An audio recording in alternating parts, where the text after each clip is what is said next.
que fue quien la contactó, nos va a hacer la presentación. Carlitos, puedes abrir el micrófono y somos todo oídos. Caramba, y si será necesario presentar a Lucía González. Pues sí, yo creo que sí. Doctora Lucía, escúcheme que le diga doctora, pero es que estamos en una presentación que podríamos decir una conversación académica. Lucía fue una de las 11 comisionadas de la Comisión de la Verdad y llegó allá por su muy estrecha relación con Antioquia en lo que se refiere al tema, a los asuntos de memoria de derechos humanos. Antes de llegar a ser comisionada de la verdad, uno de sus últimos cargos fue en la oficina del Alto Comisionado para la Paz, justo en el momento en que era la época de la negociación de paz con las FARC. Voy a tomar palabras de Lucía para decir que cuando ella asumió la responsabilidad de la comisión, dijo: he desempeñado cargos en el sector público, social y privado. He asesorado de manera independiente temas sobre la resolución de conflictos sociales y armados en los años 80 y 90 en Medellín. ¿Acuerdas acerca de aquellas milicias urbanas y narcotráfico? Decía ella también que llevé adelante procesos de paz con bandas urbanas. He acompañado procesos sociales contra la guerra y hago permanentemente análisis de conflictos sociales y armados mediante exposiciones, teatros y agendas académicas. Ella fue directora de 2 museos importantes aquí en la región. Fue directora del Museo de Antioquia entre los años 2005 y 2011. Y luego en el Museo de la Casa de la Memoria de Medellín entre el 2013 y el 2015. Ha sido consejera para la vida, reconciliación y convivencia de la alcaldía, directora del proyecto Equidad del Centro de Fe y Culturas, aquí en Medellín. Fue directora regional de la Unidad Nacional de Víctimas en Antioquia. Fue directora del Departamento Administrativo de Planeación de la Gobernación de Antioquia. Directora ejecutiva de la Orquesta Filarmónica y el Estudio Polifónico de Medellín. Y directora del Teatro Pablo Tobón Uribe. De manera pues que ha estado en primera línea en el departamento en temas como el arte, la cultura y la memoria. Con el padre Horacio y conmigo es cofundadora del Centro de Fe y Culturas. Bueno, Lucía es arquitecta de profesión, pero no manejó su ruta profesional por este camino. Más bien se ha centrado en temas de derechos humanos, construcción de paz y memoria del conflicto desde hace más de 3 décadas. Lucía, no eres tan viejita. Arquitecta entonces, pero comprometida con la adecuación, con la recuperación integral de la casa común. Lucía, espero que no se haya notado que somos buenos amigos y contigo queda este grupo de jesuitas para que conversemos por la paz y con equidad siempre. Gracias, Carlitos. Puedes abrir tu micrófono, Lucía, que te escuchamos todos con ansias. Bueno, muchas gracias, Carlos, y gracias, Bernardo. Yo me imagino que la gran mayoría de los que están aquí o todos tienen claro de qué se trata la Comisión de la Verdad. Parto de ese supuesto, ¿cierto, Bernardo? Parto de ese supuesto y yo quisiera que tratáramos de hacer una conversación, porque me interesa mucho que se puedan abrir preguntas, primero porque puedo ser más pertinente, pero segundo porque también las preguntas nos enriquecen más a todos, incluso a mí misma. De todas maneras, Bernardo me había pasado como una especie de guía de preguntas y no sé si quieren que haga como un marco general de lo que yo creo que es un poco el estado del arte de los resultados hoy de la Comisión de la Verdad. Adelante, como tú quieras. ¿Sí? ¿Sí? ¿Está bien? Claro, perfecto. Bueno, mil gracias. Les quiero decir que tengo que salir a las 4:05 a más tardar. Nos tiene que rendir. Gracias por tu tiempo. Bueno, muchas gracias. Bueno, primero recordarles que la Comisión de la Verdad en el informe final lo que finalmente dejó fue la síntesis de unos factores de persistencia, es decir, unos asuntos que el país no ha resuelto en la historia, a lo largo de la historia, que seguramente ustedes tienen bastante claros, pero que no hemos puesto en el foco de la resolución cuando hablamos de los temas de paz. Cuando hemos hablado de los temas de paz, el país se ha concentrado fundamentalmente en desmovilizar unos grupos armados. Pero los factores que alimentan esa guerra han permanecido y son factores que ya han generado conflictos históricamente, como el tema de las tierras, como el tema de la inequidad, el tema de la impunidad, el tema pues también de esa herencia cultural que nos ha hecho una sociedad racista y clasista, que a la vez ha hecho que haya un sector muy amplio de la población que ha sido despreciado, que ha sido invisibilizado, que vive en condiciones muy precarias que ustedes conocen bastante bien, eso que los jesuitas llaman las fronteras, pero que también el Estado ha sido fundamentalmente un Estado de privilegios y desprotecciones, un Estado que de alguna manera pues, ha abandonado enormes sectores de la población. Un sistema de justicia que no logra cumplir su cometido porque hay unos niveles altísimos de impunidad que en los últimos años ha sido cooptado de manera dramática por los actores, fundamentalmente narcotráfico y la corrupción, pero también un sistema de seguridad que a pesar de ser un sistema que puede ser el segundo más bien dotado y formado de América, después de Estados Unidos, tiene un modelo de seguridad que no es propiamente un modelo de seguridad humana, que no ha sido propiamente un modelo de protección de las comunidades, sino por el contrario, de encontrar en las comunidades un enemigo interno o de buscar en las comunidades un enemigo interno eh, que pues ha enemistado muchísimo en las comunidades con la fuerza pública, un narcotráfico que nos atraviesa y que alimenta de manera pues dramática el conflicto armado de manera persistente y lo últimamente pues un incumplimiento de los acuerdos de La Habana y por supuesto una herencia vieja que tenemos que ya la trae los acuerdos de La Habana y la propone como el marco más inclusivo es el de la reforma rural integral. La reforma rural integral es una tarea que tenemos pendiente hace muchos años y que se ha convertido pues en el foco del conflicto para muchos actores armados en muchos territorios.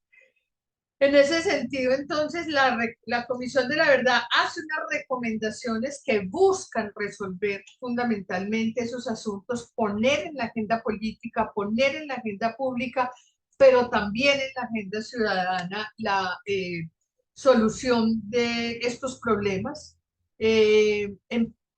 proponiendo primero que haya un propósito colectivo nacional de paz que se funde en el cumplimiento de los acuerdos de La Habana como la primera tarea, que propusimos un ministerio para la paz. Creemos que tal vez el Ministerio de la Igualdad en este gobierno de alguna manera haya intentado reemplazar esa noción, pero nosotros sí creemos que un país que ha vivido la guerra por tantos años y que hay una Colombia profundamente herida, profundamente resentida y profundamente eh, pues, con unos efectos sociales, personales, individuales y colectivos que es necesario trabajar.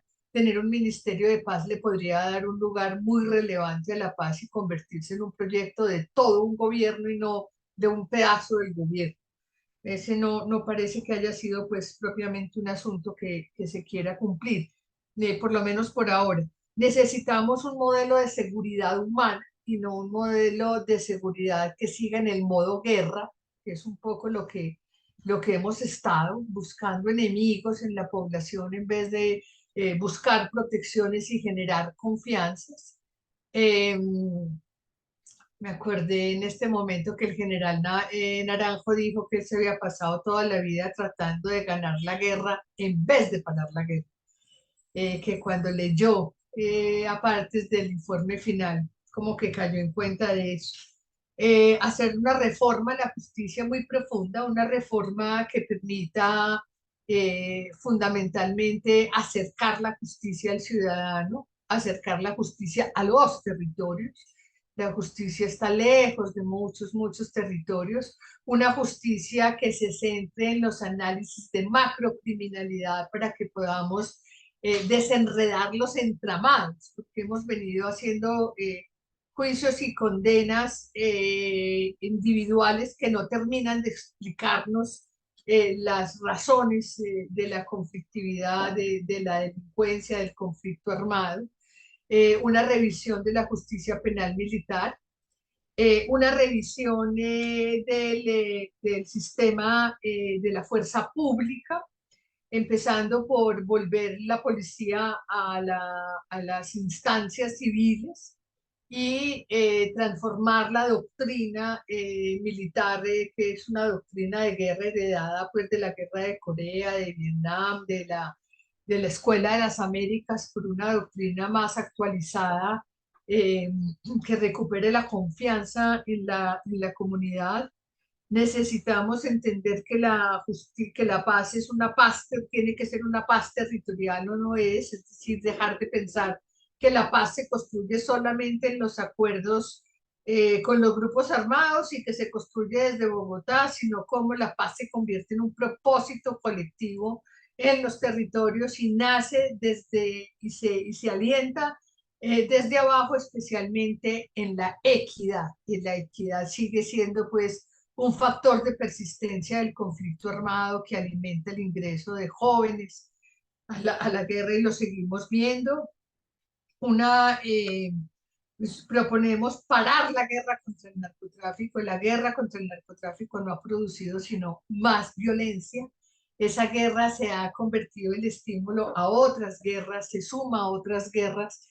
Sabemos que no hay resultados después de tantos años de inversión en guerra, que hay que construir una estrategia mucho más integral, humana, social, política, que incluya la vida de los y las campesinos a las economías legales y pueda hacer realmente esa transformación, y abogamos por la legalización de la droga, pero ese es un proyecto que tiene que liderarse a nivel internacional. Y pues estoy haciendo pues un resumen muy a la carrera para ir un poco al estado del arte. Y también creemos que es necesario resolver, o también no, de manera fundamental, los asuntos culturales que han hecho que nosotros, como colombianos, hayamos vivido tan intensamente esta guerra y sea tan difícil parar. Nosotros encontramos que Colombia tiene una dificultad enorme para construir una noción del otro más generosa y más incluyente, que tenemos una noción estigmatizada del otro y tenemos permiso en la eliminación del otro, sea por la vía física, judicial o simbólica, y que es necesario entonces trabajar desde la escuela por el reconocimiento y valoración de las diferencias étnicas. Nosotros, no sé si todos son conscientes que nunca vimos los grupos étnicos en la escuela. Nunca nos dijeron que teníamos 114 etnias valiosísimas que hacían parte de nuestro territorio, de nuestra nación, ni que teníamos grupos de comunidades afro, palenqueras y raizales que también hacen parte vital de nuestra riqueza cultural. Necesitamos una escuela que nos enseñe a lidiar también con las diferencias políticas y nos enseñe de las doctrinas políticas, nos enseñe de las doctrinas religiosas, no solamente, mejor dicho, este sigue siendo una educación de blancos, castellanos y católicos y hace muy difícil que haya un reconocimiento de las otredades y pues avanzamos más en la inclusión del entorno, del ambiente natural, de la naturaleza como un otro que hay que respetar y valorar. Y le pedimos a la escuela también que nos enseñe a educar en la deliberación. Ese no ha sido una asignatura que hayamos ejercido en ninguno de los ámbitos educativos por propósito pues nacional, ni siquiera pareciera particular, y proponemos que se incluya el relato del conflicto armado interno, de este conflicto armado interno en la escuela y en la universidad. Es increíble que nosotros hayamos pasado, yo por lo menos pasé toda la escuela y toda la universidad sin que nadie me hablara del conflicto armado interno.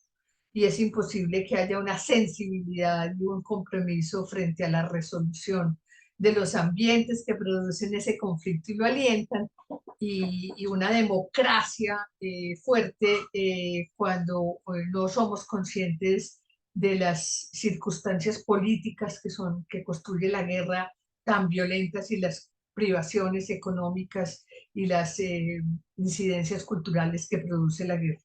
Entonces, ese es como el ámbito en el que trabajamos, seguimos haciendo pedagogía todos los días de la vida. Nosotros tuvimos la fortuna, a diferencia de las otras comisiones de la verdad, de preparar el legado, es decir, de preparar el mensaje y de saber que lo más importante de esta comisión era que un conjunto importante de ciudadanos y ciudadanas se hicieran a este resultado, lo convirtieran en su agenda propia y asumieran la tarea desde el lugar de cada uno de incidir en la construcción de un ambiente para la paz, de unos contenidos, de una vida para la paz. Entonces, nosotros abrimos una línea desde 1 año y medio antes de terminar que se llamó El Legado, y pensamos que era necesario construir muchas narrativas en muchos lenguajes a través de narrativas expandidas para que pudiéramos llegarle a muchos y muchas ciudadanas en este país. Creamos una red de maestros, de más de 1.200 maestros con quienes construimos unas herramientas pedagógicas maravillosas y que hoy son líderes en muchas partes del país en esta pedagogía del informe final, y construimos una red de más de 1.300 aliados, que hoy ellos y muchos más hacen pedagogía. Nosotros como comisionados seguimos yendo a las universidades, a las comunidades, a las escuelas, a los centros de pensamiento. Hacemos esta tarea todos los días de la vida. Esta va a ser una tarea muy, muy larga, pues creemos que como para siempre. Y en ese sentido yo quiero decir que sentimos que hay una importante movilización social en torno al informe final de la Comisión de la Verdad en un sector medio de la población, fundamentalmente en las escuelas, fundamentalmente en el ámbito de las universidades públicas, de las organizaciones sociales y de un sector como medio, tanto como en edad como en clase social. Tenemos una dificultad todavía muy grande en que el sector privado y el sector político se haga cargo de estas recomendaciones, que es en el fondo pues el producto que le deja, pues no es solamente el relato de ese horror, sino las recomendaciones que le deja la Comisión de la Verdad al gobierno, al Estado y al gobierno y a la sociedad en general. Yo quisiera ver si hay aquí preguntas, sino para contar cuáles creo que han sido como los avances más significativos como los aprendizajes que creemos que se han ido dando en el paso de este ya un año de entrega del informe final de la comisión. Levantó la mano primero Silvio y luego Luis Arturo. Adelante, Silvio. Gracias, Lucía, por ese resumen tan breve que nos diste sobre las recomendaciones. ¿Hay alguna organización que quedó monitoreando los avances de cada una de esas recomendaciones y qué métricas tienen y cómo van esas métricas si existen? Sí, Silvio, mira, gracias por la pregunta. El decreto que nos creó previó un comité de seguimiento y monitoreo a la recomendación. Está conformado por 7 personas y tiene una duración de 10 años. Operan bajo como el amparo administrativo de la JEP. Está conformado por un grupo plural de personas, un indígena, un afro, un académico, una feminista, pues un grupo bien interesante, una persona representante de la población LGTBI, otra persona representante de personas en el exilio, que fue otro asunto que la comisión trabajó muy a fondo el tema del exilio. Y lo que hicieron fue entregaron un informe, hace por ahí un mes entregaron un informe de un panorama general de cómo estaban viendo la aplicación de las recomendaciones y están construyendo la metodología para la medición. Todavía no hay una métrica, todavía no hay un sistema que nos permita de manera racional y objetiva hacer ese seguimiento. Entonces, hay un informe que si el que lo necesite, con mucho gusto, a través de Bernardo se los puedo enviar, que lo quiera, y están en la construcción de esa métrica. Y más que también les hemos pedido que más que el seguimiento nos ayuden con la incidencia especialmente con la incidencia política en el Congreso de la República y en las instancias en general de gobierno. Gracias. Luis Arturo y luego Vicente. Luis Arturo tenía la palabra. Sí. Tu micrófono, Luis Arturo.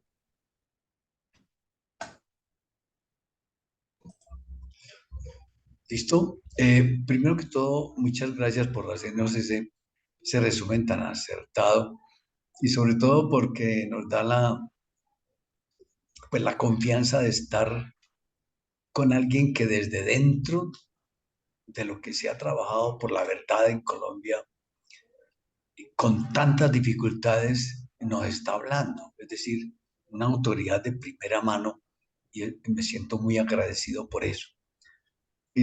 Como paisa, ella y yo, pues nos preocupa Antioquia. Y yo no sé si Lucía estudió el problema más agudo de la verdad en Antioquia. Y por eso me gustaría que comentaras esta página. No la había visto, no vi El Espectador. ¿Eso es de hoy o de ayer? De hoy. De hoy. Sí, esto fue una tragedia conocida por todos y todas en este departamento, tú lo sabes. Lo supimos todo el tiempo. Supimos todo el tiempo que era lo que teníamos entre manos en la cuarta brigada. Lo vivió Urabá de manera muy dramática y lo vivió la ciudad. Yo creo que Antioquia tiene los índices de violencia más altos de todo el país a través de todo el análisis que hicimos, a excepción del reclutamiento de niños y no me acuerdo qué otro factor de victimización. Y sigue siendo un territorio, a excepción de esos sectores medios, profundamente sordo, el sector empresarial, que acompañó a la Cuarta Brigada en muchos, tengo que decirlo con conocimiento de causa, que acompañó a la Cuarta Brigada y que alentó a la Cuarta Brigada en los tiempos no solamente de Mario Montoya, sino de los que le precedieron y le antecedieron. no quiere hablar y no quiere escuchar a la Comisión de la Verdad de manera profunda. Tenemos muy poquitos empresarios realmente. Hoy, por ejemplo, tenemos una negativa de ProAntioquia a contribuir realmente a profundizar sobre estos temas. Nosotros quisimos instalar la exposición del informe final de la Comisión de la Verdad en Antioquia, que es una exposición impresionante que se va a abrir en Bogotá este año, en diciembre, y lo vetaron. La junta directiva del Museo de Antioquia, fundamentalmente los empresarios que hay ahí. Y Pacho ha dicho muy claramente, si Antioquia no hace la paz, no hay paz en Colombia. Entonces sí nos queda faltando una reflexión mucho más profunda sobre todo eso que decía ahora, ¿qué de la cultura paisa nos ha hecho tan violentos? ¿Y qué de la cultura paisa nos impide hacer ese examen de conciencia, contrición de corazón y propósito de enmienda que es urgente en este territorio, urgente? Vamos a repetir ahora con los gobiernos nuevos, yo creo, pues lo más posible es que se instale otra vez una derecha pues no porque sea derecha, sino porque, por ejemplo, Fico ha sido una persona muy poco cercana a la Comisión de la Verdad y al tema de la verdad y de la paz. Siguen más bien como en la confrontación, en la búsqueda de una confrontación armada a los conflictos sociales y políticos, digo yo. Muy Pero bien. sí Sí, está muy me delicado. preocupa, otra cosa que me preocupa mucho es cuando tú con mucha razón dices que si no hay paz territorial, no hay paz a nivel nacional. Y el hecho concreto es que el narcotráfico y toda la violencia se concentra precisamente en los territorios y en los más alejados. Y los que propugnan por ejemplo, como educadores, yo fui educador toda mi vida y yo fui amenazado por hablar del conflicto armado.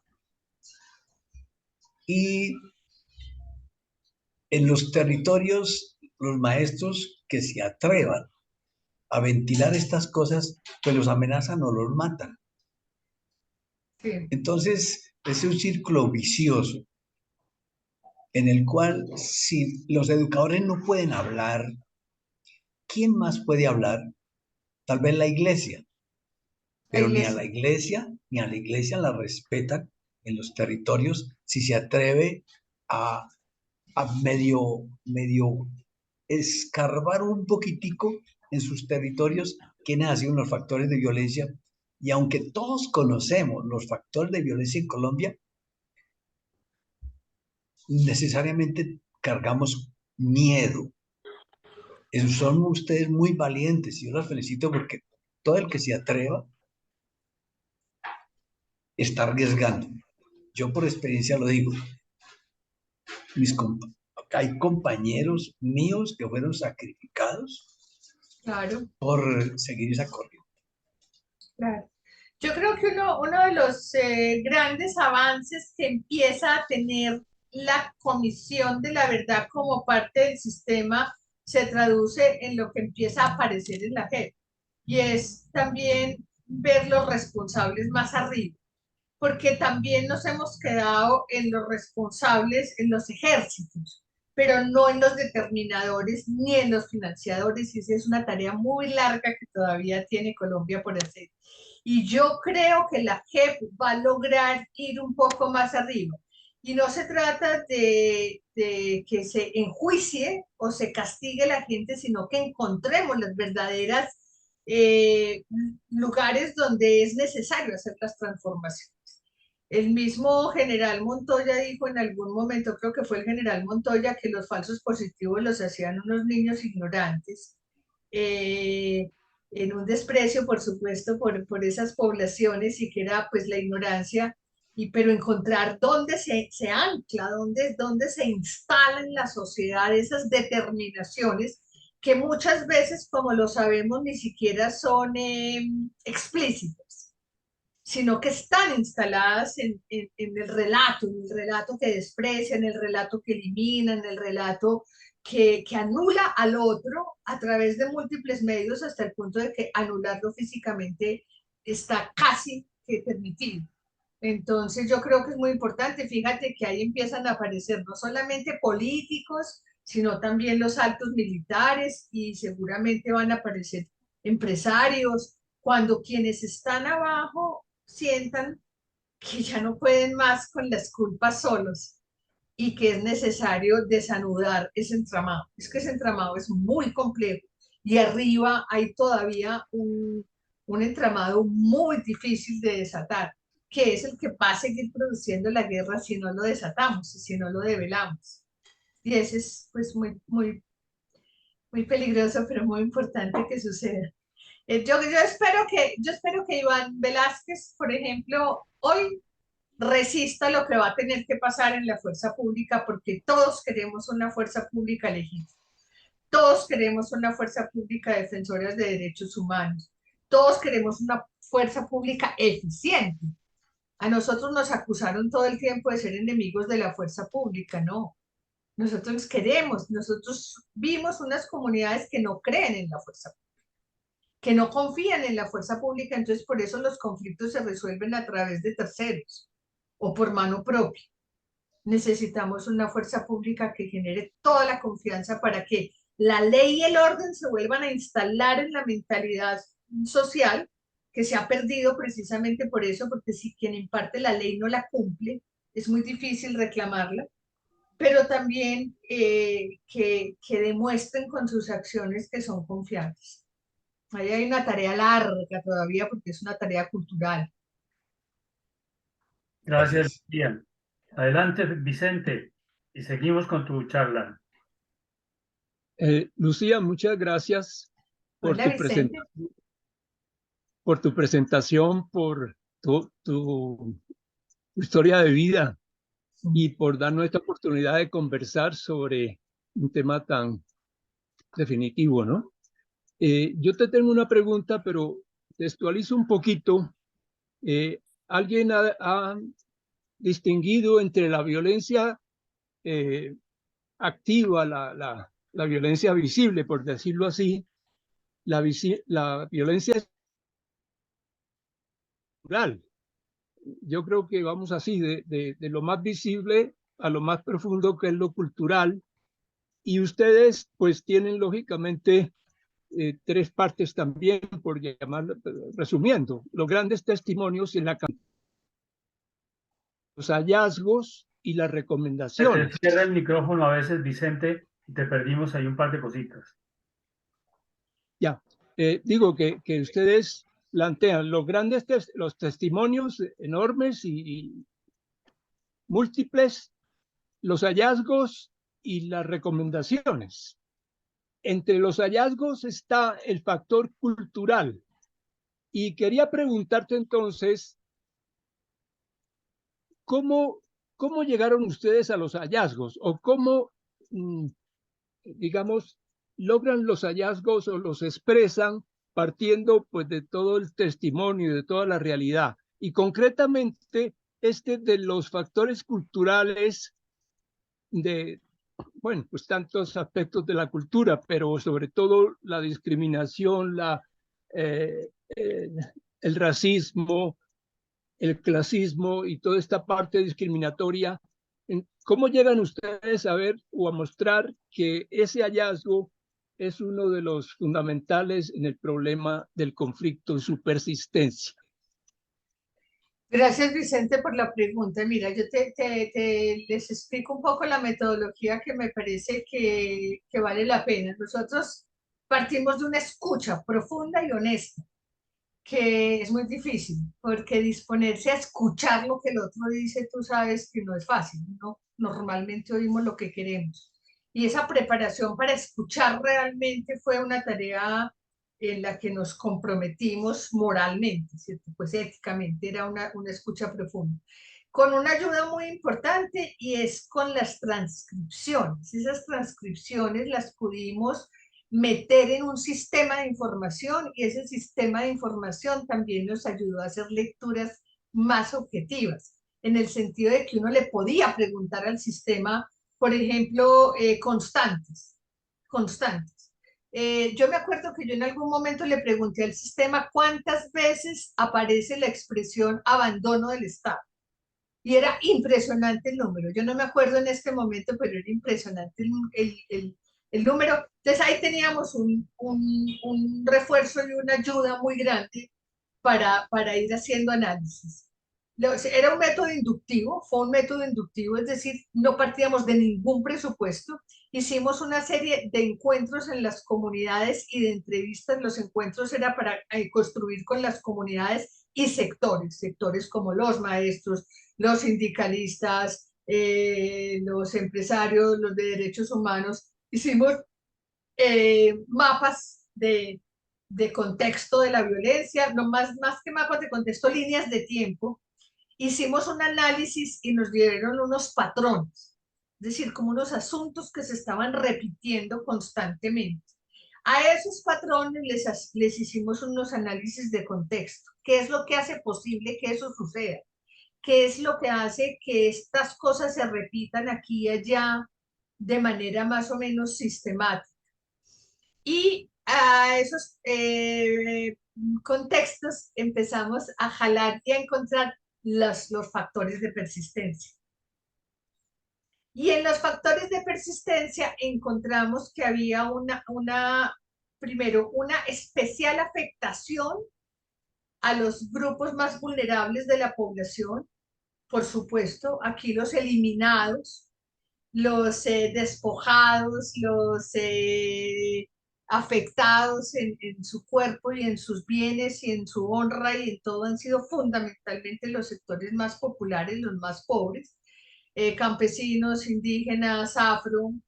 Después encontramos la afectación ya más del orden ideológico, pero fundamentalmente campesinos, afro e indígenas, con unos relatos muy desconocidos. De hecho, pues yo creo que no nos importaron esos muertos porque eran sujetos que no estaban en el relato de la nación, que no nos importaban, que no contaban para nosotros desde siempre, nunca contaron para nosotros.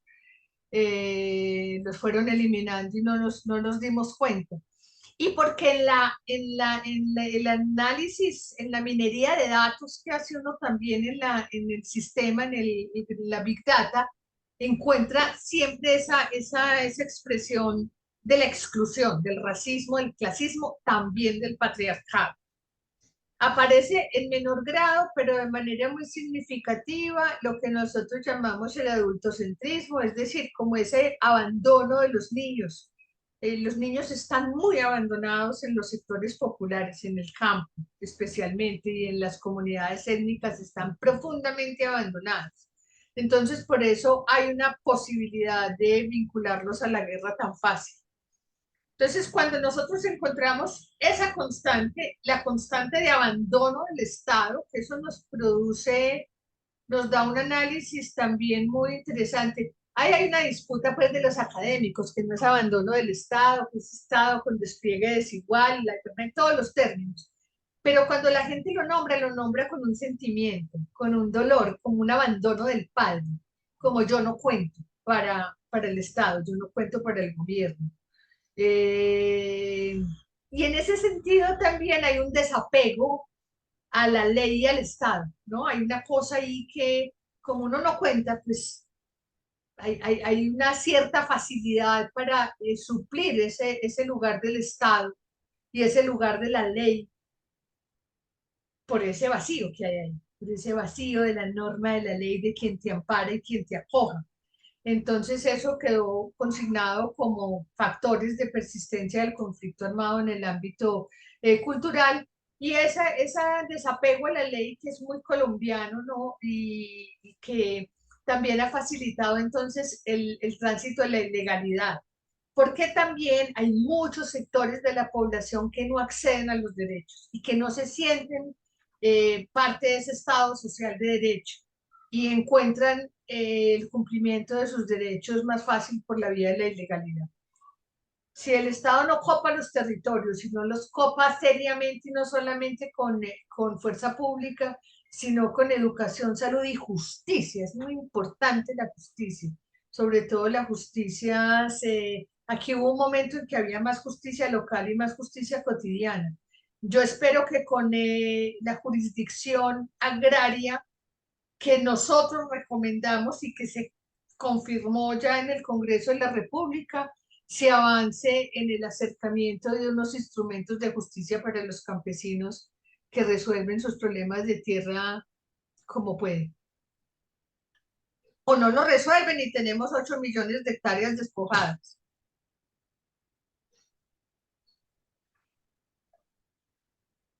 Gracias, Lucía. Está muy claro que los hallazgos no solo se inventaron ustedes, sino que sale de esa realidad y de ese testimonio unánime, digamos, casi unánime.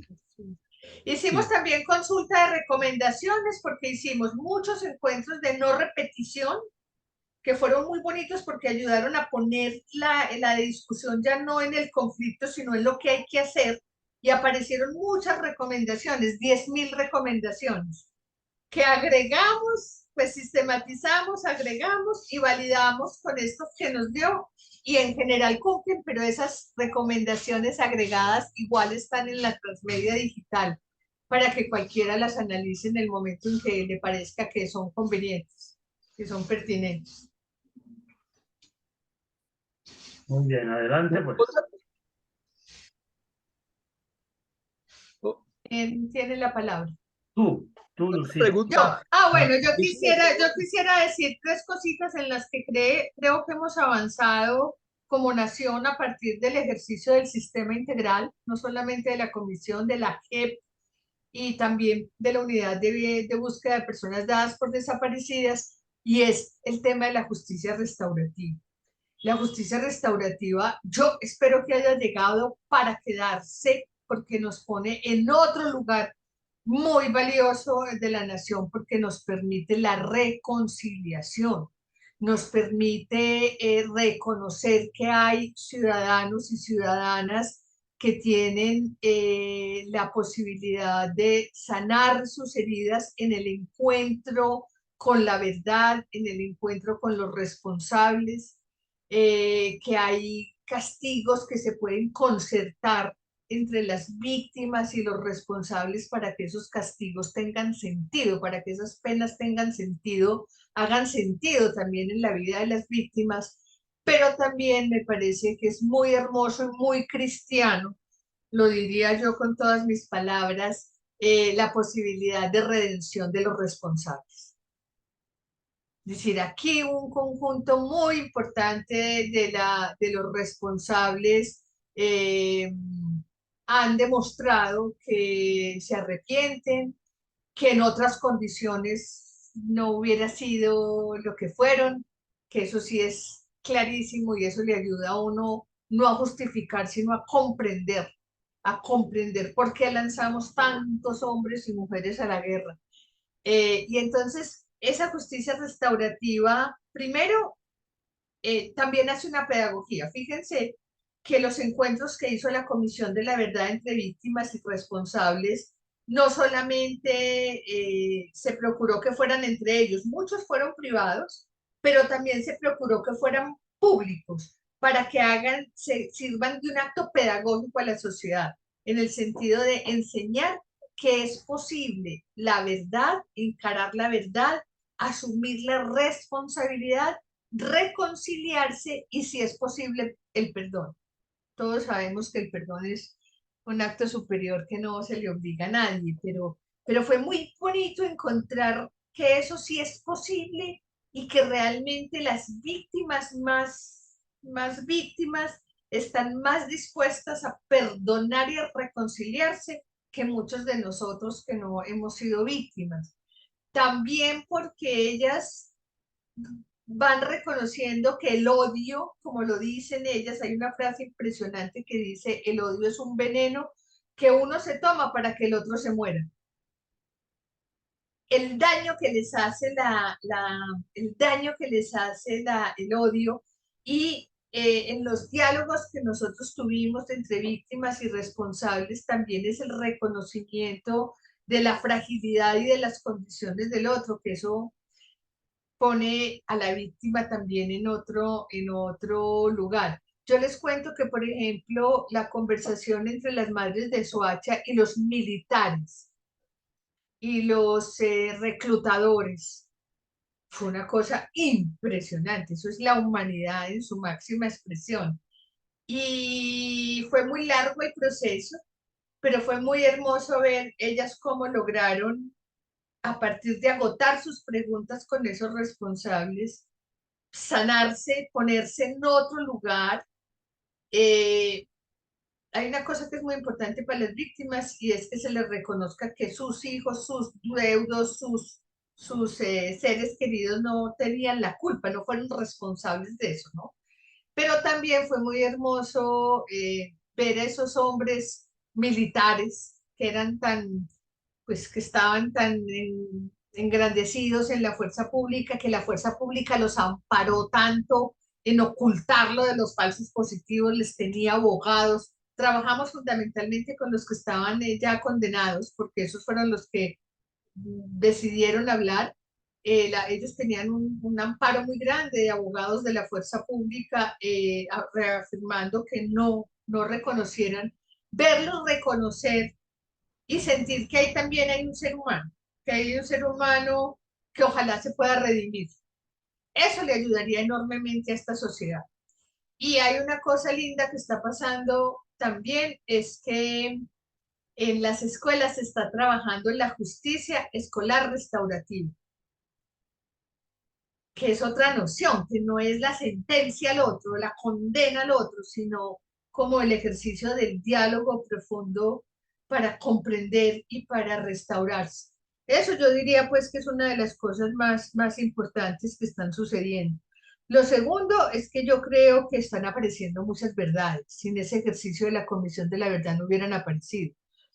No hubieran aparecido porque eso ha preparado como el ámbito y ha demostrado que es necesario, que es importante. Y yo creo que uno de los pues de las cosas más sanadoras para esta sociedad va a ser, uno, el reconocimiento de los falsos positivos, porque eso va a ayudar a transformar el sistema de fuerza pública, de la seguridad. Es decir, tenemos que salir, la fuerza pública va a tener que llegar a un momento en que haga de verdad su examen de conciencia y reconocimiento. Y el ayuda a que aparezcan muchos desaparecidos, porque casi todos estos responsables se están comprometiendo, se han comprometido en que se encuentren ese infinito número. Tenemos 220.000 desaparecidos hoy registrados, pero nosotros decimos que van a ser muchos. Yo diría que un número que ni nos imaginamos. Y los responsables están yendo a las cárceles y hablando con sus ejércitos, están yendo acompañando a las víctimas a los territorios con la unidad de víctimas, etcétera, por todo este proceso de diálogo sobre la verdad que se ha desatado. La paz total de Petro, de alguna manera creo que tiene que ver con ese reclamo que hace la Comisión de la Verdad de hacer la paz, el diálogo, una paz a través del diálogo con todos los grupos armados, porque aquí si se queda un grupo por fuera no hay paz. Ese grupo se copa el territorio y se copa las rentas y se copa la disputa. Eso yo creo que va a ir avanzando. Como decía ahora, yo creo que el enfoque de la doctrina en la fuerza pública también se va a transformar, se va a ir transformando. Recuerden que ni en la Constitución del 91, ni en el Acuerdo de La Habana se pudo tocar el tema de la fuerza pública, eran líneas rojas, nadie la quería tocar. Entonces yo creo que es importante que eso suceda y va a avanzar. Y lo otro es que yo sí siento que el sistema educativo está asumiendo la tarea, está recogiendo las recomendaciones.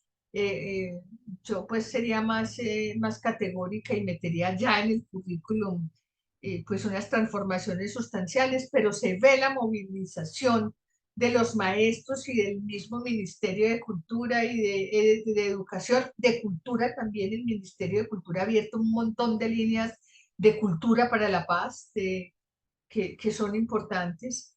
Entonces yo no creo pues que esta tarea vaya a ser en vano.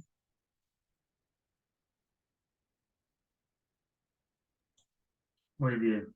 Lucía, nos Al quedan preguntas. unos poquitos minutos contigo. Nos quedan 8 y 4, 12. Sí. ¿Quisieras avanzar o quieres aceptar alguna pregunta? Por No, ejemplo, quisiera oír algunas preguntas, me parece. muy bien. Jorge Luis, entonces adelante. Gracias, Bernardo. Lucía, emocionadísimo de oírte, te hemos seguido muy de cerca. Te hablo desde Lima, Perú. Y te cuento que aquí se está conmemorando los 20 años de la Comisión de la Verdad del Perú. Y hay Sí. una profunda envidia del proceso de ustedes en Colombia. Y fundamentalmente por un tema que a mí me parece clave, que es lo que ya lo mencionaste, pero yo quisiera que profundizaras un poquito más. Me parece que el gran valor que ustedes han logrado es la movilización social, que hasta en el último rinconcito haya comités de paz en la vereda más recóndita, y creo que ese va a ser el sustento, el porvenir de que esto realmente sea una realidad. ¿Se está ocupando alguien o alguna instancia, que haya institucionalizado esa movilización social que permita avances en ese sentido? No, mira, yo creo, Jorge Luis, que esa fue como el logro.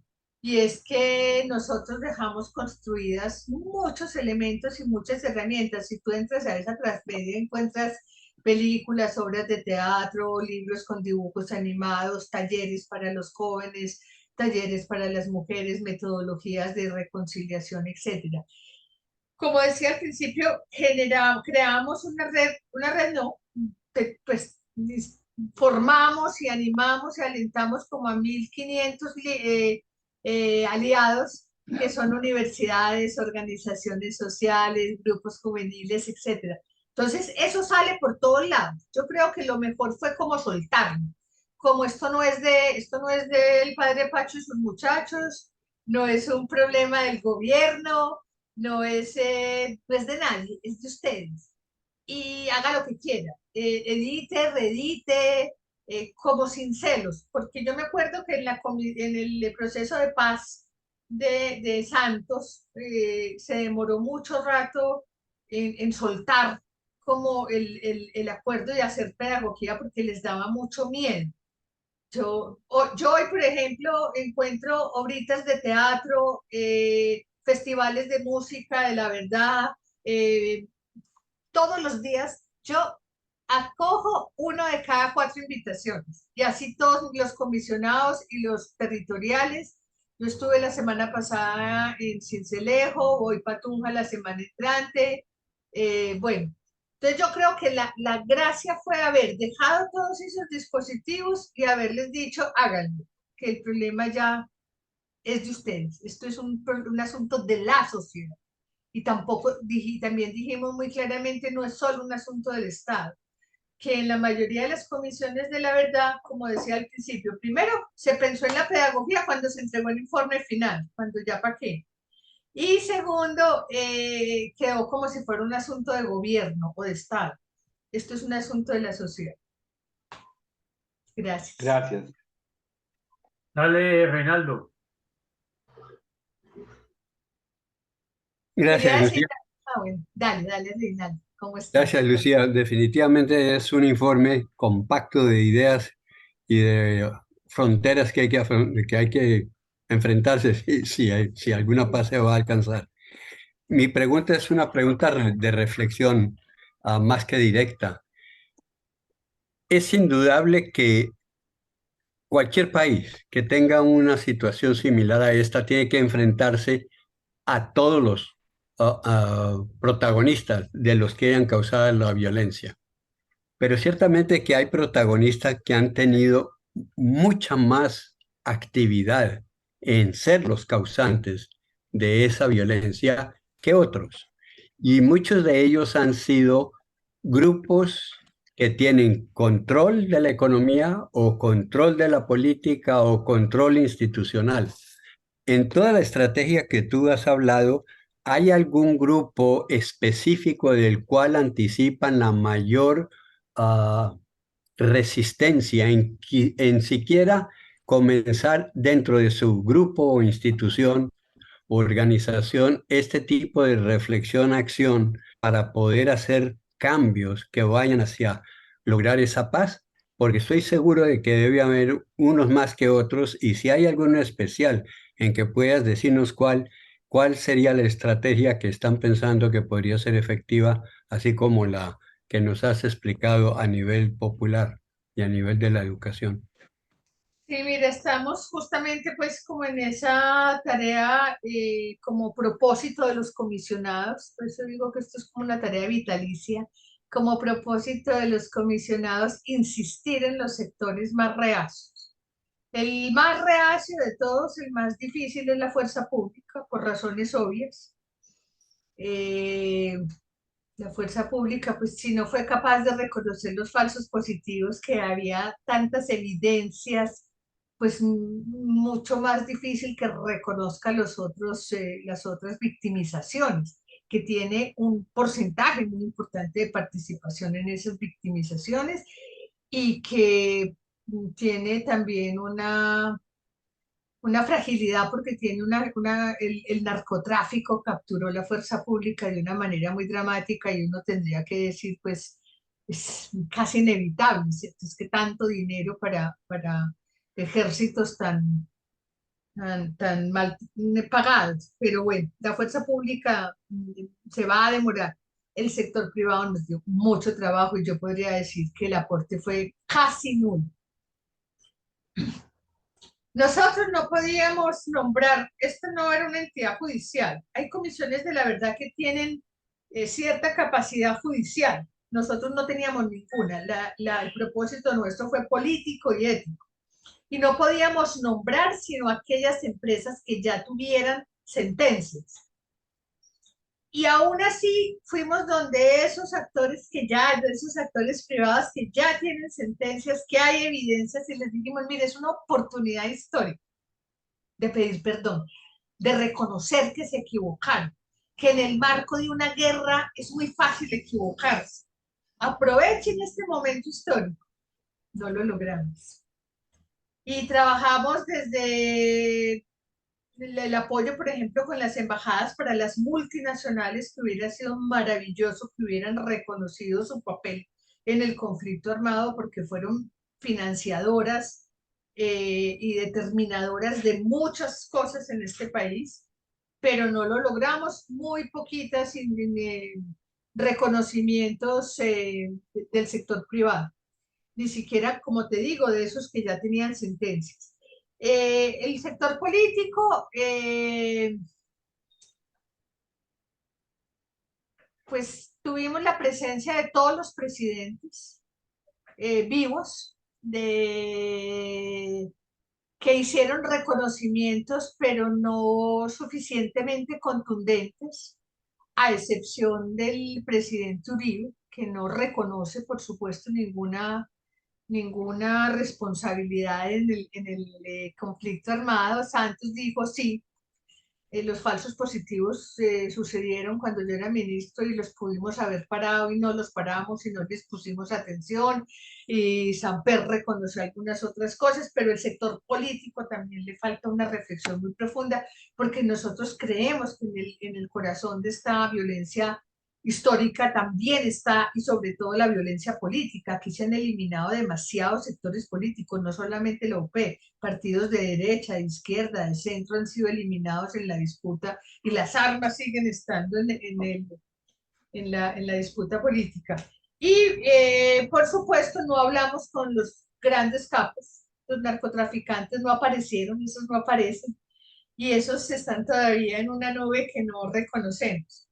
Entonces, la disposición de las guerrillas, la disposición de los paramilitares en general fue creciendo. Es decir, claro, al principio entraron como héroes, estábamos salvando la patria de uno y de otro lado, pero el proceso, el hecho de que fuera una conversación política y ética también facilitó que ellos fueran reconociendo y reconfigurando también el relato de un relato épico, como digo yo, de salvadores a villanos, pero les ayudó mucho. Pero esos otros sectores todavía hay una deuda muy grande. Por eso digo que tal vez la JEP, cuando se empiezan a imputar cargos, ya con compromisos, ya empieza la gente a señalar hacia arriba y avanzar la investigación más hacia arriba. Lucía, una pregunta. Gracias, Lucía. Perdóname, con una valiente. cosa que también quiero decir que me parece importante y por la conversación anterior. Por ejemplo, uno de los avances en comparación con la Comisión de la Verdad del Perú y de Chile y Argentina, sobre todo de Chile y Argentina, es la propuesta de la reconciliación. Uno en Chile habla de reconciliación y en Argentina y no quieren oír de reconciliación a pesar de que han pasado tantos años. Alfredo, Ferro, ¿qué hubo? Qué bueno, ahora vimos a tu hermana. ¿Cómo estás? Bien, bueno, dale. Una pregunta muy breve, Lucía. En sectores políticos y dirigentes del país hay todavía, noto, resentimiento porque las FARC no han reconocido completamente sus acciones. Hay víctimas de las FARC reales y resentidas, porque aún se nota cierto cinismo. Por ejemplo, cuando se niegan sistemáticamente el reclutamiento de niños y otras cosas. ¿Cómo ves tú eso? Es una bofetada al país y por eso yo noto también que hay ese resquemor y la resistencia a, a pedir perdón, a reconocer que hay responsabilidades. Sí, bueno, ese tema lo conoces tú bastante bien, el reclutamiento de niños. Nosotros obviamos en buena parte del informe la palabra forzado, porque el asunto del reclutamiento también se dio por las condiciones en que están los niños y niñas en Colombia, tú lo sabes, es decir, es una opción para muchos niños y niñas, lo que no justifica, lo que no deja de constituir, por supuesto, un delito grave. Entonces, esa condición también era la que ellos aducían y que no terminamos de construir. Sí, es decir, sabemos que los niños tienen unas condiciones muy precarias y esa es una opción, pero eso no justifica ni los exculpa del delito, que es el reclutamiento de niñas. Yo creo que al final, muy al final, lograron avanzar en el reconocimiento. Esto también es un proceso, también va siendo como un proceso de niveles de conciencia que se van adquiriendo. Y yo espero que la JEP, que tiene también el caso de reclutamiento, los empuje a un reconocimiento. Es que si no, ahí sí pierden, ahí sí no es charlando, ¿cierto? Ahí sí no es conversando, ahí es ganando indulgencias de verdad y ganando beneficios y no volver a la justicia ordinaria. Entonces yo espero que avancen sobre ese y sobre otros, como por ejemplo las violencias sexuales, también les da mucho trabajo reconocerlas porque también dicen, es que pues, de la violencia sexual es una cosa cotidiana, pero también es que las niñas estaban ahí, es que eran las novias, es que yo creo que hay que seguir empujando ese reconocimiento. Y yo creo que la gente lo va a ir logrando. Y me voy para la otra conversación que tengo urgente porque estoy muy materialista y necesito plata. Y me van a de esta conversación para la exposición de la Comisión de la Verdad en diciembre, que es una gran exposición que esperamos que se convierta en un recurso pedagógico muy, muy importante. No Lucía, alcanzamos la pregunta de Carlitos. Antes Sí, de que dale, te la vayas, Carolina. antes de que te vayas, Sí. suprimimos mi pregunta y la dejamos para otra oportunidad, pero Sí.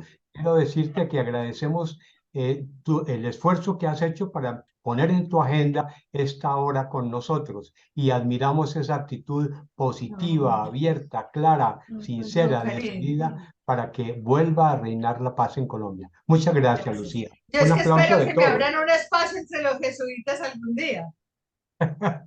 Listo, muy bien. Listo, muchas gracias, Carlos. Una Claro. preguntita, la última no alcanzo, sí alcanzo, tengo 2 minutos. La Una última preguntita que me iban pregunta. a hacer. La ¿Quién le suya, iba a hacer? Carlos.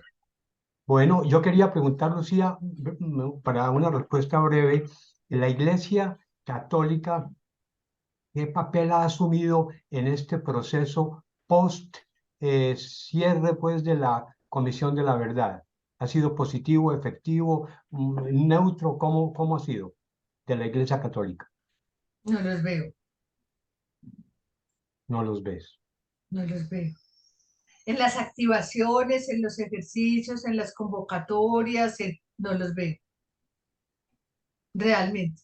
Yo creo que hay, la conferencia episcopal, por ejemplo, tiene el tema súper claro, eh, pero yo la iglesia como iglesia no la veo. Ujú. Veo la academia, veo las organizaciones sociales, veo los profes, los jóvenes, pero no veo la iglesia. Caramba, qué pesar. Caramba. Lucía, Aquí está Mandemos Alfredo. ese mensaje, muchas Alfredo. gracias. Lucía, y el Sí. gobierno, El gobierno, bien. Lo que pasa es que, pues bueno, hablar con Petro no es posible, eh, ya lo sabemos, pero en los ministerios tenemos muy buena acogida y tenemos muy buena entrada. Y como te decía, estamos reafirmando trabajo. La semana pasada estuvimos con el Congreso y nos hemos repartido un poco los ministerios para terminar de incidir. Y en general hay un mandato. Es decir, hay una cosa como clara de esto es importante, pónganle atención. qué bien. Sí, Muchas gracias, Lucía. bueno, muchas gracias. Muchísimas A la gracias. orden siempre, para las que sea. Bueno, muchas gracias por Ahora dedicar podemos este tener rato. Gracias a ustedes. Bernardo, me gusta verte. Chao. igualmente un Bueno, abrazo. muchas gracias. Chao. Pero Darío, aquí estamos en tus manos ahora. No, estamos todos, yo creo que ha sido una reunión extraordinaria. No sé si dedicarle unos minutos a un compartir sentimientos, cada uno, cómo se sintió, cómo ve la cosa, como reunir lo que hemos oído, porque ha sido supremamente rico. No sé si les parece eso. A mí, claro que sí. Pollito está Dedicarle unos, pero maneja las preguntas o los comentarios, el que quiera hacer algún comentario que Jorge le quedó Luis claro, Reinaldo Rigoberto, en ese orden. dale. Como siempre, yo siempre vuelvo a nuestra Espérate que participación. primero va Jorge Luis. Ah, perdón. Perdón, Jorge. Perdón, ya tranquilo, no te preocupes. No, quería incidir en esa comparación con la Comisión de la Verdad aquí de Perú, en la que participó Vargas Llosa, no sé si todos ustedes se acuerdan, ¿no? Se están cumpliendo 20 años y no ha pasado absolutamente nada. Y yo creo que la gran crítica justamente es que se quedó en un cenáculo de iluminados el informe de la verdad, y ahora con este avance de la derecha más ciega y más antihistórica, se está llegando incluso a un nivel de negación de que hubo delito de Estado en la represión de Sendero Luminoso. Entonces, yo sí creo, comparando, que ese enorme esfuerzo que ha hecho la Comisión de la Verdad de Colombia de movilización social y de generación de lo que contaba Cecilia, o Lucía, lo que contaba Lucía de lo que existe digamos, en el acervo que ellos han dejado, de películas, videos, testimonios, etcétera, etcétera. Hay una riqueza enorme que incluso podemos aprovechar. Yo lo he hecho con mis nietos. Yo de vez en cuando les mando pequeños videitos que están ahí a mis nietos, la mayoría están fuera del país, fuera de América Latina, para que recuerden lo que es Colombia también. Y eso nos ha servido mucho. Hacemos como especie como de cine, como de fórum con ellos, a partir de los materiales que tiene la Comisión de la Verdad de Colombia. Y creo que eso hay que abonarlo mucho, porque aquí la movilización social quedó en cero, a tal punto que se está avanzando muy peligrosamente con una actitud de negacionismo de que hubo esta represión del Estado brutal a partir de la aparición del Sendero Luminoso. Entonces yo quería comentar eso porque sí me parecía que esa comparación vale la pena y resalta por lo positivo la Comisión de la Verdad de Colombia. Gracias, Jorge Luis. Rey, dale. Gracias. De nuevo, yo insisto cada vez que nos hacen una presentación de este calibre, preguntarnos a nosotros como grupo, ¿qué podemos nosotros hacer, aportar para contribuir a que ese proceso se dé? La pregunta de Carlos me parece una buena, clara indicación de que podría ser una forma de hacerlo. El blog nuestro sigue siendo el creador de opinión pública. Lentamente se va a convertir en una plataforma de opinión pública más fuerte que muchos de los opinadores de columnas de de los diarios. Yo estoy seguro de eso por la calidad de nuestras reflexiones. Me pregunto yo, a la pregunta de Carlos, ¿podríamos nosotros tomar alguna iniciativa de preguntarle a la iglesia qué ha hecho, que si se da cuenta el rol que puede jugar como institución para alimentar este proceso de paz? ¿O de qué otra manera colectivamente pudiéramos decir 1, 2, 3 temas de todos los que nos presentó ella? ¿Quién se ofrece a hacer un artículo reflexivo que contribuya a esta conciencia nacional que hay que desarrollarla por todos los caminos habidos y por haber? Lo dejo como inquietud corporativa. Ok, gracias, Rey. Rigoberto, Vicente, Carlitos. Bueno, pues muy interesante la charla de Lucía. Inicialmente me vi un poco pesimista, pero creo que al final, con esas iniciativas que tomaron la Comisión de la Verdad para, entre comillas, infiltrar las estructuras del Estado para que actúen en consecuencia con el trabajo que hizo la Comisión, pues creo yo que me parece muy interesante. Pero yo me pregunto si ahorita que tenemos un gobierno, entre comillas, de izquierda, entre comillas, porque no hay muchos cuestionamientos al respecto, y que el péndulo político nos puede llevar al otro extremo otra vez, ya se están viendo en las elecciones próximas, que va a ser un referendo de para dónde vamos a ir.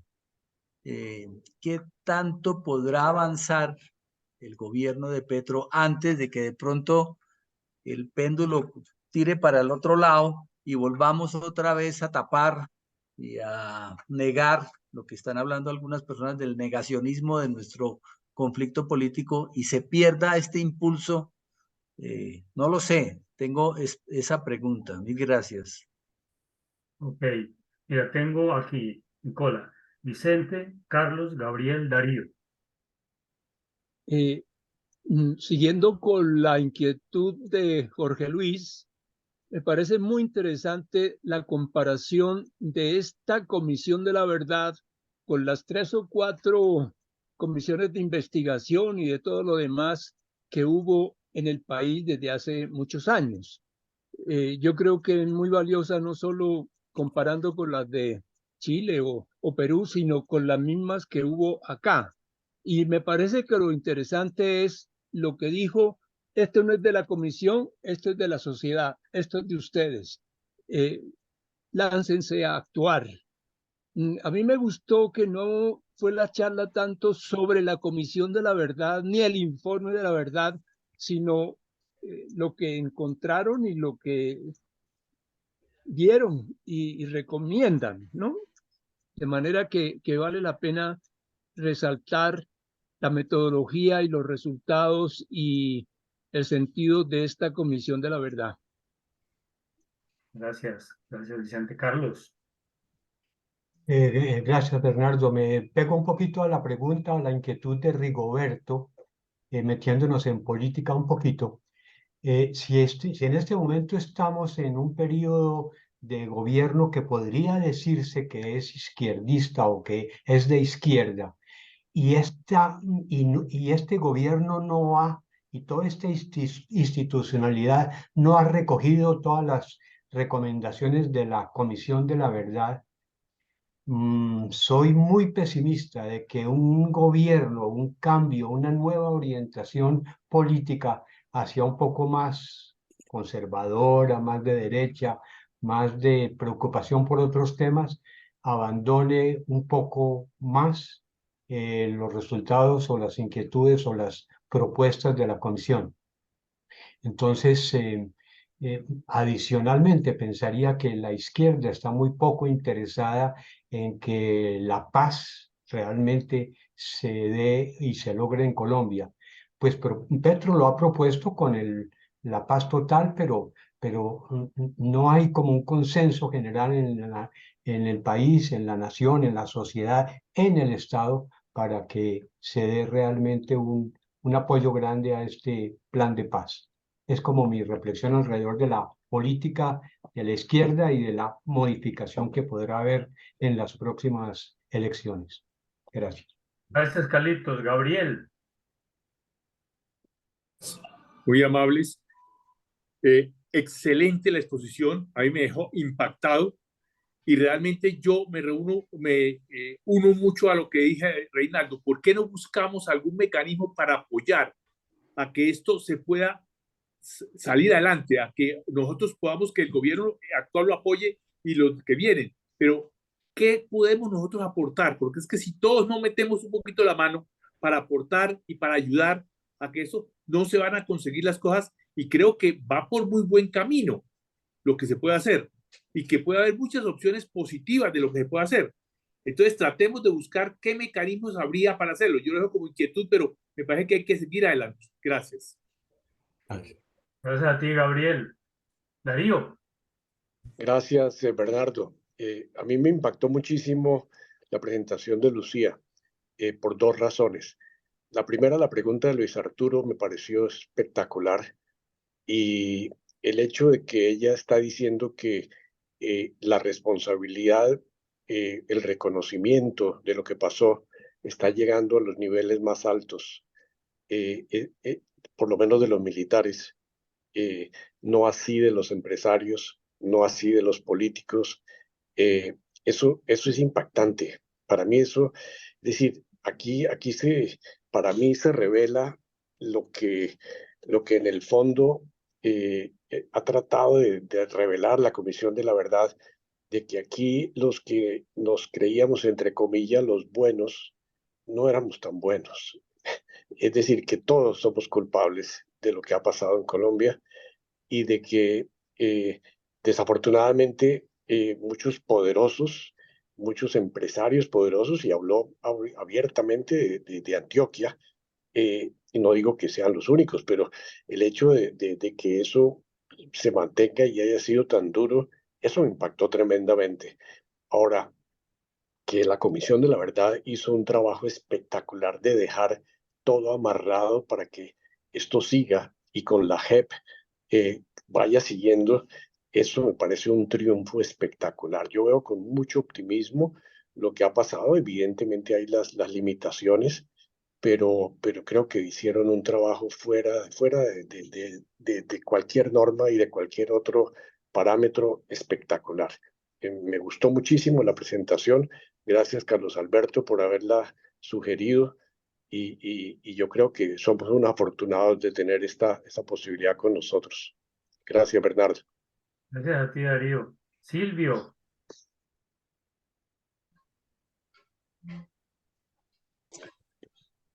Bueno, siguiendo con las sugerencias de Reinaldo, de a ver qué podemos hacer nosotros, yo propongo lo siguiente. Yo conozco personalmente al director de Pastoral Social del Episcopado, el padre, ay, se me olvida en este momento el nombre. Héctor, Yo creo que sería bueno contactarlo a él y ver a ver si él nos puede dar una charla para ver qué tan comprometida está la iglesia con la implementación de los acuerdos de paz. Si ustedes un inconveniente, yo lo puedo, Rafael Castillo, que era el director del Estu- Programa de Desarrollo y Paz del Caribe. estu- Yo puedo hablar con Rafael Estupendo. a ver si puede él darnos una charla de qué tan comprometida está la iglesia con la implementación de los acuerdos de paz. Si ustedes están de acuerdo con eso, yo lo puedo contactar y ver a ver si él se anima, ¿no? Me parece Buenísimo, fundamental, buenísimo. excelente, Ana, Silvio. excelente. Sobre todo con la afirmación que hizo Lucía de que ella no ve a la iglesia metida en esto. Sí. Claro que sí. Vale, seguimos. A ver, Luis Arturo. Bueno, primero que todo, yo no soy tan pesimista, ¿no? Ujú. Y ella dijo una frase que tal vez no oímos. Ella pasa por los ministerios y aunque no puede hablar con Petro, encuentra siempre un mandato en todos los ministerios de acoger las recomendaciones de la Comisión de la Verdad. De que no solamente es gestual, hay un mandato del presidente. Eso lo dijo tal cual. Segundo, yo soy optimista porque hace un día o 2 días, Sí. hace 2 días hubo una entrega de tierras. Me cierro. Ya. ¿Y qué pasó con la entrega de tierras? Pues encontramos que una empresa del grupo del sindicato antioqueño, que es de los más reacios que hay en estas cosas, el grupo Argos, tenía como unos 10 procesos en contra para que devolviera unas tierras que según ellos habían comprado, pues sin saber que había sangre debajo, ¿no? Eso entre comillas. Y de esos procesos estaban muchos engavetados desde hacía 12, 10 años por funcionarios del mismo Estado. O sea, los gobiernos anteriores a los jueces fallaban para entregar tierras y los funcionarios engavetaban. Entonces se descubrió eso y esas tierras se entregaron antier, a 270 familias. Pero Argos, a pesar de que tiene como 10 procesos en contra, regaló un lote grande. Es decir, y ese lote se repartió. Entonces veo que, si yo veo, por ejemplo, a Fedegan y a la cabeza de Fedegan realmente comprometida en gran parte con ayudarle a Petro a que haga la repartición de tierras, y veo a Argos como no diciendo estoy arrepentido, sino, bueno, los juicios contra ellos van a triunfar, esos van para adelante. Pero se adelanta y regala tierras para que Petro las reparta. A mí me parece esos gestos positivos. Y lo otro es que dialogando con el ELN, a pesar de que yo sé que la mayoría del pueblo colombiano es como miedosa, otra vez a regalar poder por nada, otra vez no. Hay algo serio y la iglesia ahí está metida. Y la iglesia y los empresarios, allá está el jefe de la SAE, es parte de la comisión de seguimiento y está el de Fedegan ahí y están empresarios ahí. Entonces yo no veo y la iglesia por supuesto está metida ahí, pero no solamente la iglesia católica, sino las iglesias. Y es una cosa que en Colombia no nos hemos dado cuenta, que la iglesia católica no es omnímoda, no es la manda más de antes. En nuestros campos y en nuestros pueblos y en nuestros barrios está lleno de iglesias, de todas las confesiones, y muchos de ellos están en esas comités, en esas comisiones de seguimiento y de apoyo al proceso de paz total. Entonces, yo sí veo que, primero, la Iglesia Católica como iglesia, tal vez no, pero de la Comisión Episcopal hay gente que está allá dialogando con el ELN y están en los procesos de seguimiento por los territorios. Y yo sé que si los maestros y los cristianos de todas las vertientes, que son los que están regados por todo el país, se van alineando, utilizando estas metodologías que dice Lucía que ya están implementadas, no es sino aplicarlas. El problema, el que yo decía al principio, es el miedo, porque uno cuando está en territorio sabe que se juega la vida con la palabra. Y ya a muchos profesores, compañeros míos, les pasó y a mí me amenazaron por eso, pero las cosas están cambiando. Entonces yo sí tengo fe, yo sí le apuesto a que el Estado colombiano actual, con todas las resistencias que tiene, que las tiene, está consiguiendo avances. Y son avances que ni siquiera la derecha, que después que se va a imponer en las elecciones ahora de octubre, la derecha vuelve en los territorios. Pero no puede ir contra la población que Petro se está ganando vereda por vereda, pueblo por pueblo. Si usted le hacen seguimiento, él no se reúne con la Andy, está bien, pero lo encuentra uno en María la Baja hablando con los campesinos y entregándoles tierra. Que de pronto que ustedes no lo ven, que deja plantado a yo no sé quién, y está atendiendo a la gente. Él prefiere siempre estar entregando 20 hectáreas de tierra que estar hablando con los gremios, pero también se reúne con los gremios. Y lo último que le escuchamos decir en el último discurso es, hablemos, hagamos un pacto social, hablemos de conversemos y pongámonos de acuerdo. Lo que pasa es que los empresarios dicen, es que el acuerdo es que ¿por qué no nos hace caso a los que le proponemos? Pero resulta que hay un programa de gobierno, está una ley de plan de desarrollo que ya está aprobado y sobre ese lineamiento decidió, hablemos sobre eso. Entonces uno hace mucho oído a Caracol y a RCN, que son de alguna manera, repiten la misma cantaleta, pero uno sabe que al interior, en el Estado, está cuajándose un convenio nacional, que es desde las bases y con empresarios y con políticos. Yo tengo confianza. Ojalá pueda irradiar un poquito en ustedes que sí son muy desconfiados. Gracias. Gracias. Hay que cobrarle por el comercial a Luis Arturo. Dios te oiga, Lucho.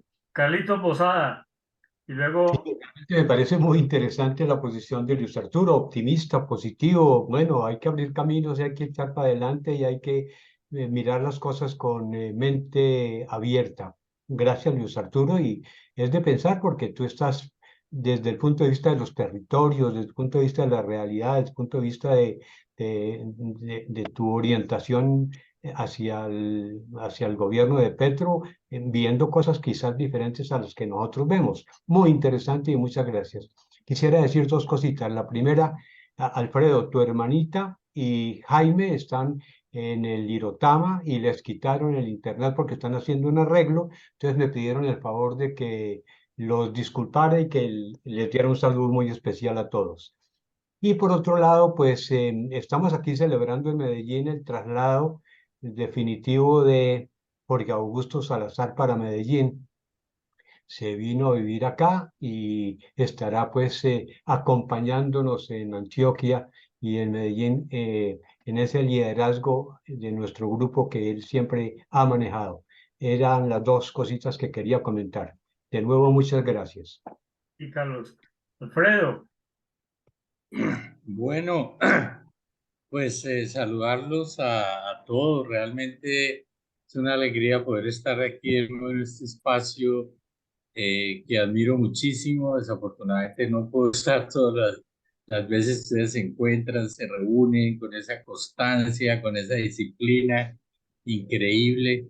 Y yo quería decir varias cosas. Primero, decirles que tengo una nueva misión aquí en Cartagena. Me han nombrado superior de la comunidad y también director del santuario de San Pedro Claver y del Centro Afrocaribe. Por aquí los espero en esta Cartagena donde todo el mundo pasa y donde tenemos unos desafíos impresionantes, no solo de redimensionar la figura de Pedro Claver, todo el tema de derechos humanos, sino sobre todo el mirar hacia esa Cartagena,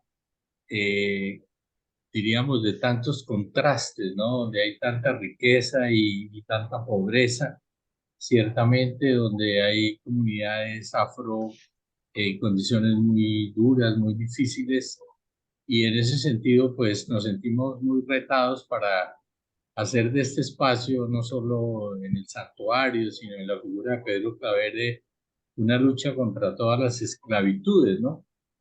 Tenemos la dicha de tener aquí a Pacho de Rú también. Hoy precisamente estábamos conversando en el almuerzo que salió para Bogotá. Él tiene miles de compromisos y cosas. Va a estar aquí con nosotros en la Semana por la Paz también, en una iniciativa que hay aquí en Cartagena que se llama el Atrio de los Gentiles. Sacamos diríamos, en el atrio de la iglesia una serie de sillas para hacer como un teatro al aire libre, para plantear algunos temas. Vamos a trabajar precisamente sobre el tema de los niños y todo lo que significó el trabajo que hizo la Comisión de la Verdad sobre el reclutamiento, sobre las masacres de niños. Hoy Pacho nos estaba contando en el almuerzo unas situaciones tremendas, y eso pues es muy importante aquí como en esta ciudad donde tenemos tantos compromisos y una misión no fácil. Entonces, pues decirles a ustedes que estamos a la orden aquí cuando pasen por Cartagena, y al mismo tiempo, pues me alegró muchísimo. Martelena precisamente me mandó el link. Yo estaba en otra cosa y dije, no, está hablando Lucía, voy a escucharla porque pues Lucía es muy amiga mía también. Es una mujer extraordinaria, una mujer que le ha puesto el pecho a todo y que realmente fue muy cercana a Pacho en todo este proceso, de un compromiso muy grande. Yo también le he invitado para que nos ayude en todo el tema del museo, en todo el tema de la parte cultural aquí, que ella pues tiene un conocimiento muy grande sobre todo eso. Y entonces me alegra muchísimo que hayan podido compartir con Lucía. Y también decirles que ciertamente pues ese espacio que ustedes tienen, creo que no solo me imagino que les ayuda muchísimo, sino que también yo de vez en cuando, con todo lo que ustedes envían, leo algunos de los artículos que ustedes envían en el blog que tienen, o vuelvo a ver el video de algunas de las reuniones y de los temas de ustedes. Entonces, me alegra muchísimo realmente verlos y saber que ustedes han tenido una constancia y una permanencia. Admiro muchísimo el trabajo que ha hecho Darío también, de coordinar, de animar, de estar ahí al frente. También somos muy amigos con Darío desde hace tiempo. Entonces, por aquí a la orden, y me alegra mucho verlos. Gracias. Qué bueno, qué bueno. Gracias, Alfredo. Julio y luego Darío. Y yo quería decirles, frente a lo que se afirmó de que la iglesia no está presente, que hay una persona que es Monseñor Héctor Fabio, se me va el nombre, que fue precisamente elegido para acompañar a las conversaciones de paz con ELN. Entonces a mí me parece que decir que la iglesia no está presente, me parece que para mí, correcto, no es verdad. Pero quisiera yo precisamente oír a Alfredo de nuevo para que él nos indique a nivel de provincia tal vez qué responsabilidades tienen los jesuitas. Gracias. ¿Quiere responder Alfredo o le damos la palabra a Darío? Que responda Alfredo. Bueno, hay una cosa muy interesante que de esa pregunta que le hicieron ustedes a Lucía sobre, bueno, ¿y la iglesia qué compromiso tiene? Yo pienso que ella decía una cosa que me llamaba la atención. Ella decía, la conferencia episcopal está al tanto. Tenemos un gran presidente de la conferencia episcopal, que es Monseñor Luis José, que pues ahora en el mes de septiembre se ha consagrado como cardenal, diríamos, y eso nos alegra muchísimo.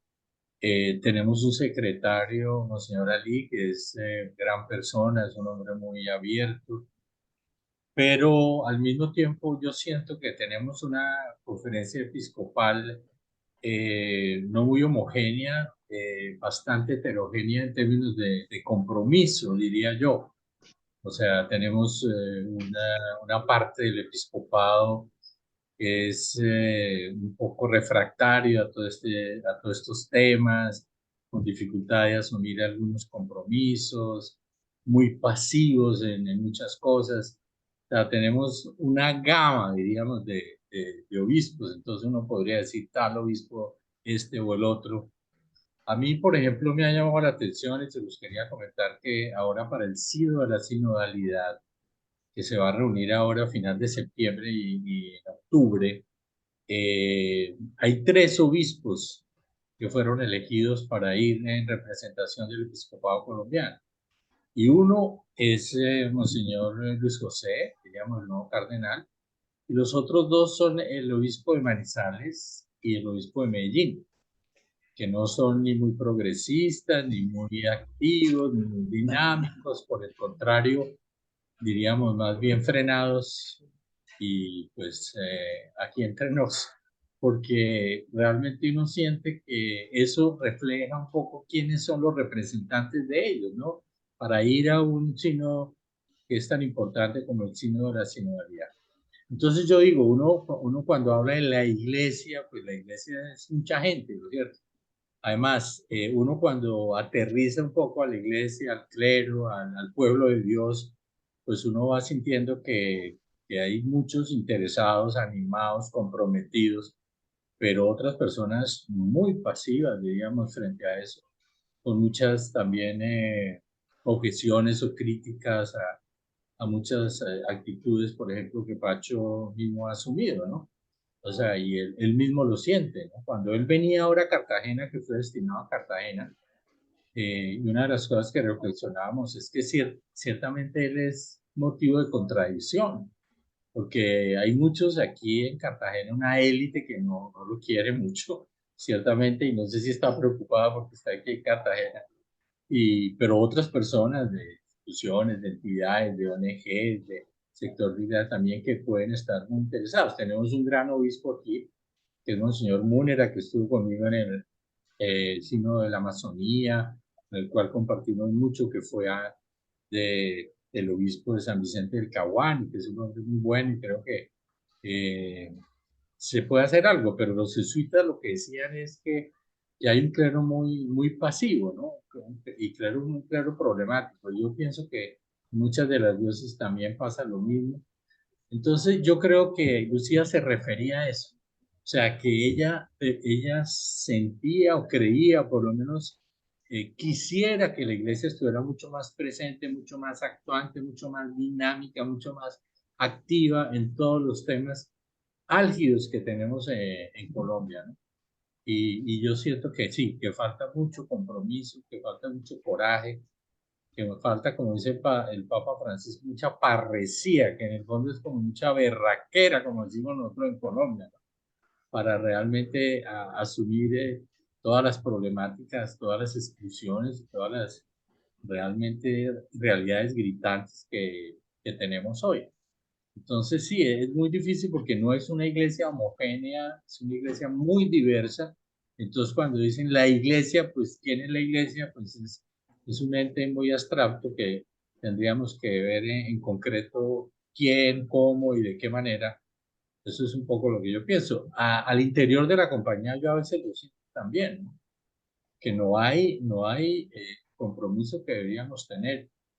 Y yo le decía a Pacho, así como en chiste y también en realidad le decía, no sé si ustedes saben que todas las universidades de los jesuitas de México, las Ibero, que están en varias de las ciudades del Estado mexicano, se unieron para darle el doctorado honoris causa. Si ustedes lo quieren ver en Google, ahí está, no, en Google, no, en YouTube. es muy interesante el discurso que Pacho de Rú hace en ese homenaje que le hacen en ese doctorado, ¿no?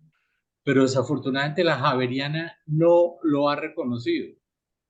La Universidad Javeriana no le ha dicho a Pacho o le ha hecho un acto, diríamos, de reconocimiento de todo el trabajo que Pacho hizo en la Comisión de la Verdad y cómo estuvo al frente de la comisión.